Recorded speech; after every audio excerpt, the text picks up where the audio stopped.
YouTube, what's going on? In this video, we are going to be talking about, is it harder to lose weight as you age? This is a very, very controversial topic, and I want to just dive right in, honestly. You probably have heard, either have heard or you have said this or you have thought this, that as you age, it becomes harder to lose weight.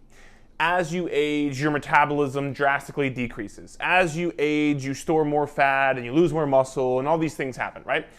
I want to cover everything, well, hopefully everything. I'm going to cover everything you need to know about if you are getting up there in age. And it's so funny because most people who think they're old, you're not anywhere near old. But with that being said, I know there's this stigma around this, so I want to dive right into it. So first and foremost, there was and is a new study that came out that I saw on, I believe, Dr. Spencer Nadolsky's Instagram page. So I'm going to link that. I'm going to link his Instagram page here below if you want to check it out.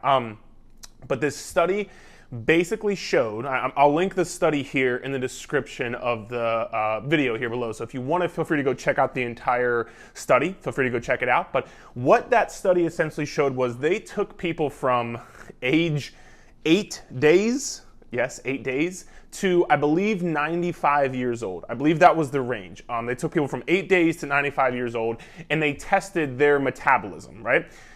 Basically, and again, I'm just kind of condensing the information, basically what that study showed was, and I'll put a picture here of it above, what that study showed was from age 20 to 60, your metabolism essentially holds steady. Let me say it again. From age 20 to 60, your metabolism holds steady, so it does not decline. After age about 60, it declines by roughly 0.7%. And if you know how much 0.7% is, it's not that much. So with this new information that we now have, we now know that our metabolisms don't just stop magically working after age 30 or after age 40 or after age 50. Even after age 60, there's only a 0.7% decline in metabolism after age 60. So those people, it might be yourself, I don't know, but the people who say, oh, once I hit 40, it all went to shit and my metabolism is screwed and it just stops working, which, number one, most people don't even know what their metabolism is. I always ask people, like, what is your metabolism? Well, it's clearly how I lose fat. Your metabolism controls every function inside of your body. You watching this video right now is your metabolism. Like every single function inside your body. If your metabolism was broken or damaged, you wouldn't be alive because it controls you living. And so, and again, I don't know if it's a hard pill to swallow, but there's a lot of back and forth and people think that once I hit age 60, once I hit age 50, once I hit age 40, oh, my metabolism just automatically decreases.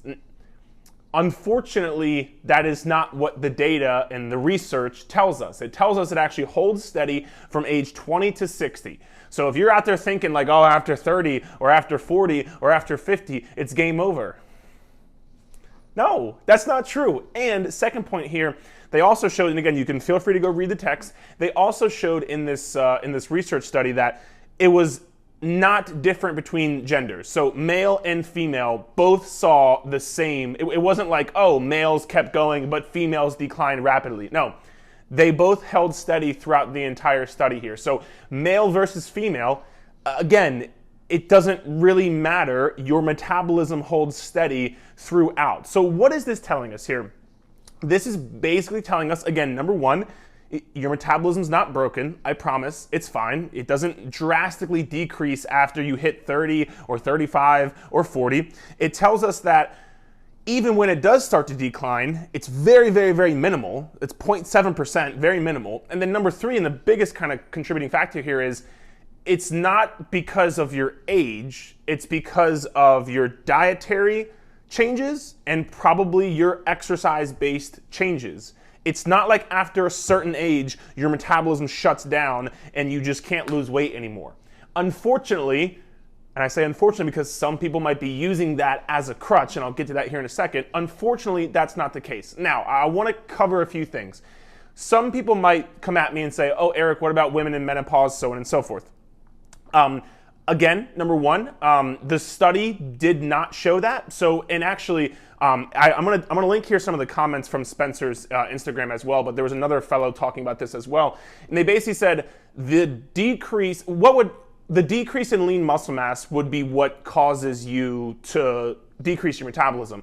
But the decrease in lean muscle mass that was showed through menopause and perimenopause, whatever, it was not anything significant enough to cause a drastic change in the decrease of metabolism. Because like I said, there was no difference in male versus female metabolism. They held steady 20 to 60. And that's, again, for male or female. And so you might say, oh, Eric, but again, I'm in menopause or this and that. I get it. And we're actually going to talk about that here later in a second. So please, please, please bear with me and don't just like write me off as some person who's like, this fucking 25-year-old guy doesn't know what he's talking about. Screw him, all these kind of things, which by the way, I've coached many people through menopause and they've all lost weight. My assistant coach, Linda, is a freaking beast and she is 50 plus years old and she is still losing fat, gaining muscle. A great example of this is the amazing superwoman, Susan Niebergall, which if you don't follow Susan Niebergall, I'll put her Instagram here. She actually has a YouTube as well. Susan is the peak example of as you age, you can get into the best shape of your life.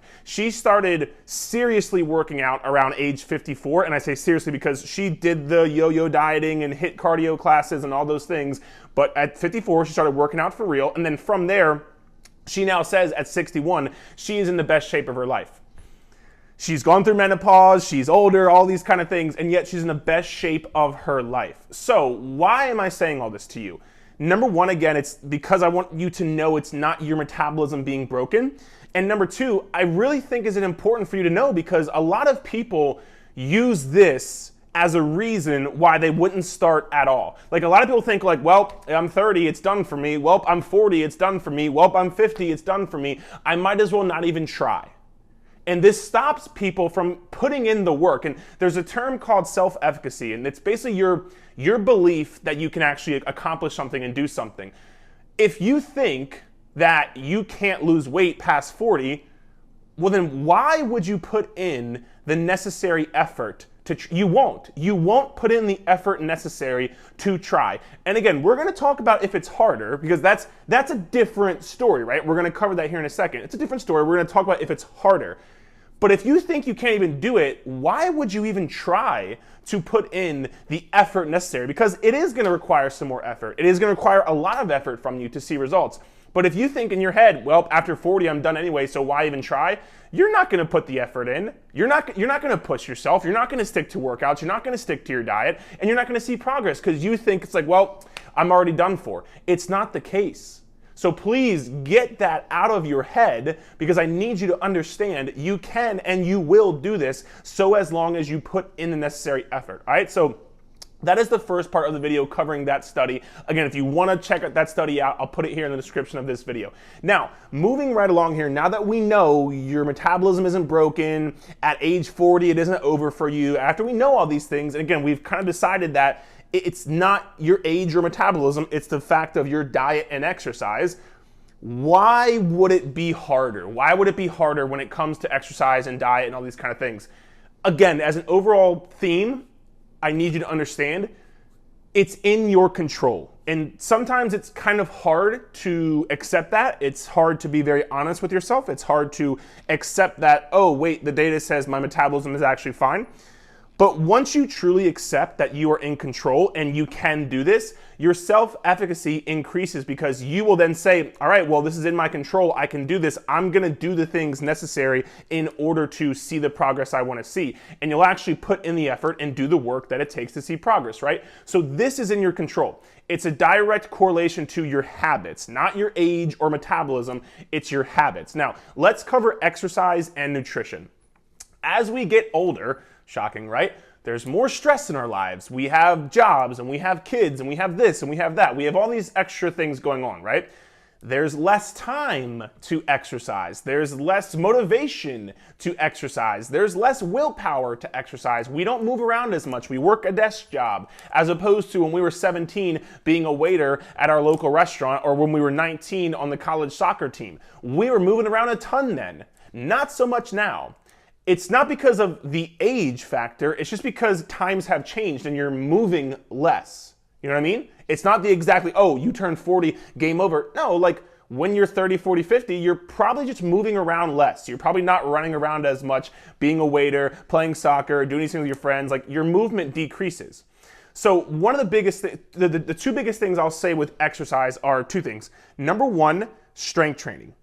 Because it is true, as you age, your body is going to want to decrease lean muscle mass. And what this study also showed was, during this study, people were keeping up with their lean muscle mass, at the very least maintaining their lean muscle mass throughout this period of time. Lean muscle mass is a contributing factor to your metabolism. Again, what happens is, let's say you go from strength training in college and working out a few times a week to, not really doing much strength training, maybe just doing cardio. Like you're not doing what your body needs in order to maintain and or build, because you still can build muscle at age 40, 50, 60. Susan was a great example of that. You're not doing the things that you need to maintain or build muscle. So then your metabolism would decrease a bit more from that. So number one, you need to make sure that you continue to follow a strength training program. I cannot emphasize enough how important it is for you to follow a strength training program as you continually age. The amount of people who fall and break their hip because they never strength trained in their entire life and their bones are very frail and fragile and they don't have strong bones because they don't have any lean muscle mass because they've never strength trained. That's the number one reason why somebody would check into a hospital or check into an assisted living facility, because like they fell and broke their hip. Like, it's not just about keeping your metabolism up, yes, but also like keeping the quality of life as you age. It's so massively important. Yes, it's cool to have muscles and it's cool to look great and lose weight and all these things, but really what it's about is keeping the quality of life as you age. So I cannot emphasize enough how important it is to follow a strength training program. If you want or need some help on how to create your own workout program, how many reps to do, how many sets to do, I strongly encourage you to check out some of the other videos on this channel. I have tons of videos on how many sets to do, how many reps to do, what should your workout routine look like. All of that stuff is covered on this channel. It's way more than I can go into right now in this video because I've spent literally hours upon hours doing it in other videos. So please feel free to go check those out. But number one and first and foremost is strength training, so you can retain and or even build lean muscle mass, which is going to keep your metabolism steady as you age. That's number one. Number two, again, just moving more. Like, it's something called NEAT, non-exercise activity thermogenesis. What this basically means in the context of this conversation we're having is just get more steps. Just try to get more steps throughout your day, because again, if you're like me, for example, this desk right here, you work a desk job. If you work a desk job, you're probably not getting that many steps. So make it a priority to, while you're taking your lunch break, if you have an hour lunch break, eat lunch for 20 minutes and then walk for 20 minutes and then just chill for 20 minutes. Or before work, go get a walk in. After work, get a walk in, get a walk with your kids, get a walk with your dogs. Park farther away from work, park farther away from the grocery store, park farther away from soccer practice. Move more.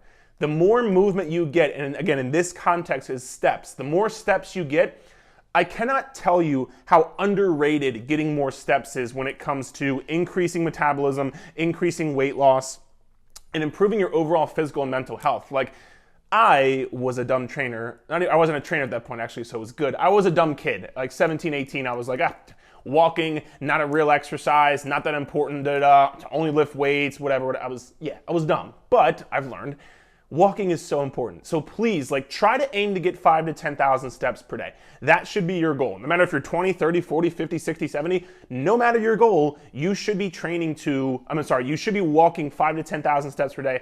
I was gonna say training to build muscle, which you should be strength training, but those two things combined, strength training and your NEAT, which is again, basically just getting 5 to 10,000 steps per day. That right there, if you're 20, 30, 40, 50, 60, that is what you should be focused on. And again, add in your cardio here and there if you want to enjoy it, perfect, totally fine. But those are your two main things you should really focus on to be able to make sure as you age, you continue to be healthy body fat, you continue to be a healthy overall, healthy blood markers, cholesterol, blood pressure, all those things, retain lean muscle mass, all the good stuff, right? So that is exercise. And again, it very well could be harder as you age because you have more responsibilities, you have less time, you have less willpower. As you age, you might have a baby and you might sleep less, and so that would make it harder. Yes, it would make it harder. But number one, it's not impossible. And number two, you're not like doomed to not seeing progress. It's in your control. These things just make it harder to stick to an exercise routine or stick to, a strength training routine or getting more steps in. If you're working a desk job now, it's harder to get more steps in. It doesn't mean it's impossible. So that's number one. Number two, when talking about nutrition, again, let's take a woman who is going through menopause, right? Talking about, does it make it harder? Yeah, yes, it would make it harder because, for example, I've coached plenty of clients to know this. During menopause, you might have night sweats, right? Which sounds so fun, and I'm just so upset I'm not a girl. But like during menopause, you might have night sweats, right? If you have night sweats, you sleep less. If you sleep less, you're more tired during the day, which means you're less likely to get your workouts in. You're less likely to get up and take walks, less willpower overall, which also means if you get less sleep, you're more hungry. There's more cravings, all these things going on. So let's think about this. If you're more tired, more cravings, more hungry, less willpower, you're probably gonna have a tough time sticking to your exercise routine. You're probably gonna have a tough time sticking to your nutrition plan. It doesn't mean it's impossible. Yes, it's harder. It would be harder for sure. But again, it is not impossible. And it's not just like, oh, after I hit this age, I'm done. No, you are in control here. Yes, it makes things harder. I am not denying that. But it does not mean it's impossible, and I really need you to understand this. So that would be a great example of like a woman going through menopause, for example. Yeah, like you're more tired, you have more cravings, you're more hungry, like you get less sleep. Yeah, that'd be harder, but it doesn't mean it's impossible. Let's take a different example. Let's say, you're a 42-year-old male who, works a 9 to 5 and has 2 kids, and like you're always on the go and you work a desk job and all these things going on. You probably have less time to cook food. You probably have less time to, you're probably eating out more. If you're traveling there, traveling here, traveling there, you're probably eating out more, which means if you're eating out more, you're probably having higher calorie meals. And so like, again, it would make it harder. Nobody's arguing it's not harder to lose weight as you age. But it's not impossible, and it's not just because you're aging. It's because your life factors around this time period, 20, 30, 40, 50, 60, life factors are changing, which is making it more difficult to stick to your nutrition plan. Like you're probably going for the easier options, the more convenient options, which are typically higher in calories. And so what can we do here? What are we gonna focus on? Number one, focusing on protein. I've done a ton of videos on my YouTube channel about protein, so feel free to check those out. But protein plays actually hand in hand with the lean muscle mass we were talking about. Protein is the only macronutrient to help build and retain lean muscle mass. And so if you are following a strength training program, which please God, you should be, and then on top of that, if you're eating adequate protein, you will retain and or build lean muscle mass, which is going to keep your metabolism high. You'll maintain your muscle. Your metabolism will be 2 thumbs up, good to go. On top of the fact that you'll maintain your lean muscle mass, which is going to improve the quality of your overall life as you age. You can keep your independence as you age, all those great things as well. So number one focus, especially for people as you get into 40, 50, 60, 70, protein. You have to make it a priority. Again, I've done videos on this channel on how to eat more protein, why protein is so important, what it does for you. Feel free to check those out. A general guideline would be take your goal body weight in pounds and multiply that by 0.8 to 1. So for example, let's say you want to weigh 150. That's your goal body weight. What I would do is take 150, multiply it between 0.8 and 1. So that would be 120 to 150. Wow, that was like, wow, I had to think about that for a second. 120 to 150. Eat within that range of protein. I understand sometimes it can be difficult to reach your protein goal. Again, nobody's saying it's not hard. Nobody's saying it's easy. It might be a bit harder, but if you stay within that range, and listen, like if, let's just say again, you want to weigh 150 and you eat 110 grams per day, that's still really good. So please give yourself some leeway, but like within that range, if you eat adequate protein, also protein has a high thermic effect of food. What does that mean? Your body has to burn calories to digest food. Protein has the highest thermic effect of food, which means protein burns the most calories when you digest it. So you're keeping your lean muscle mass, which is keeping your metabolism high. Also, you're having more calories burned from eating protein. So both those things combined keep your metabolism where it should be. And so, again, it may be harder. It doesn't mean it's impossible. So number one, focus on protein. Number two, focus on your overall calorie intake. Shocker. But again, like if you are, if you're going for the more convenient foods, if you're eating fast food a bit more, if you're eating out a bit more, like it just makes it hard. Yeah, it might make it harder. You have less time, you don't have more time to meal prep, whatever the case may be, which, by the way, I've done 2 videos on this channel, one about meal prepping, one about grocery shopping. I highly, highly recommend you go check out those videos. I literally think with all of my heart, those are 2 of the most helpful videos I've made around nutrition. So I really, really, really encourage you to go check those out after this video. But you need to manage your overall calorie intake. Like, that's the bottom line. Because again, we've seen your metabolism is okay. It's your diet that is contributing to weight gain. So what do?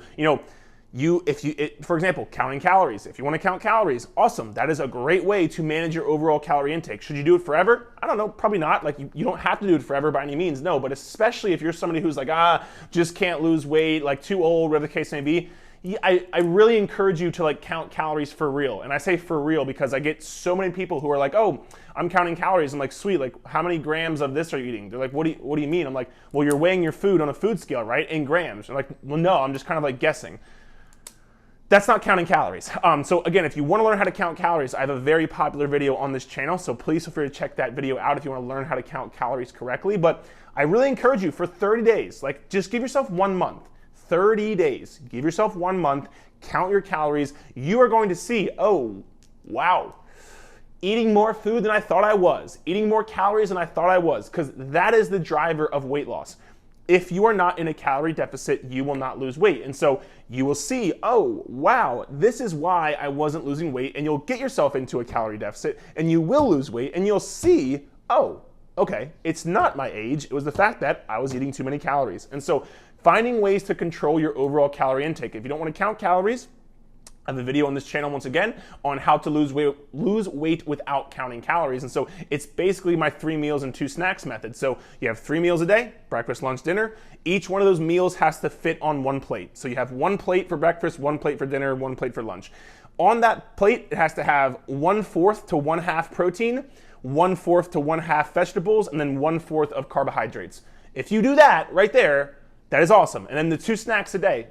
Try to make the snacks either a protein, a fruit, or a vegetable. One of those 3 things. And if you follow that right there, that's managing your overall calorie intake. Again, feel free to check that video out if you want to learn more about that. I actually follow that method for people who do or don't count calories because it's just a great way to manage your overall calorie intake. But you can do that. You can control portion size. Like whatever you're eating right now, it's going to sound so simple, but like just eat a bit less. If you're going to Chick-fil-A and you're getting 2 sandwiches and some fries and a regular Coke, get 1 sandwich, fries, and a Diet Coke. You would decrease your calorie intake by probably roughly 400 to 600 calories.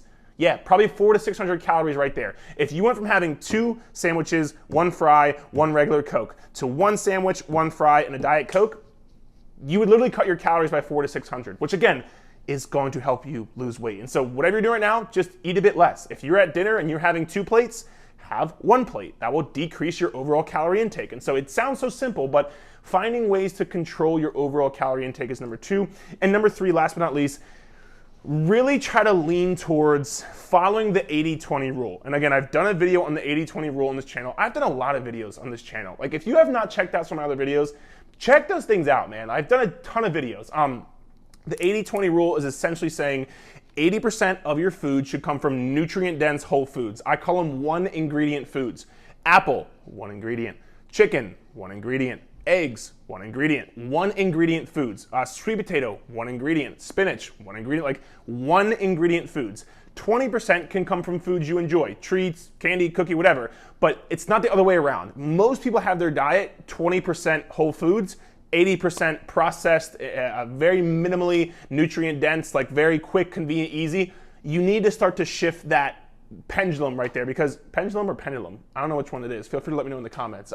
If you watch this far, let me know in the comments. Is it pendulum? I think it's pendulum with a G. I don't know, man. Feel free to let me know in the comments. But you need to start to switch that to 80% nutrient dense whole foods, 20% treats you enjoy.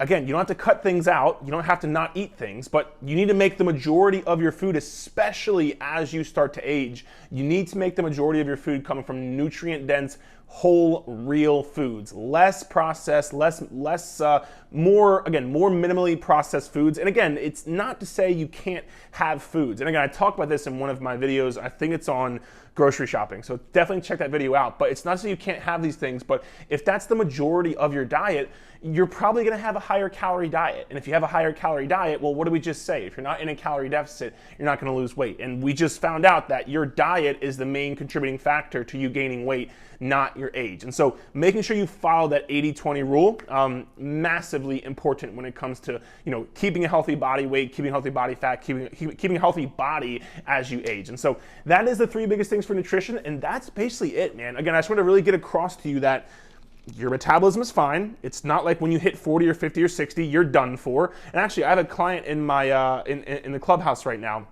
Her name is Vicky. Shout out Vicky. She's amazing. Vicky is 70 plus years old. Menopause, hypothyroidism, all these things. And she's lost a tremendous amount of weight. And she's strong as holy hell. She is so strong, man. Again, that's a great example. You're not doomed. You can do this. I promise you. I wouldn't sit here and yell into this camera and this microphone right now just because I want to. Like, I know for a fact you can do it. You have to know you can do it. You have to know you're not limited by your metabolism. You have to know it is in your control. And then from there, go get the work done, man. So hope this video helped. If you have any comments, questions, concerns, drop below. Thanks for watching. We'll chat soon.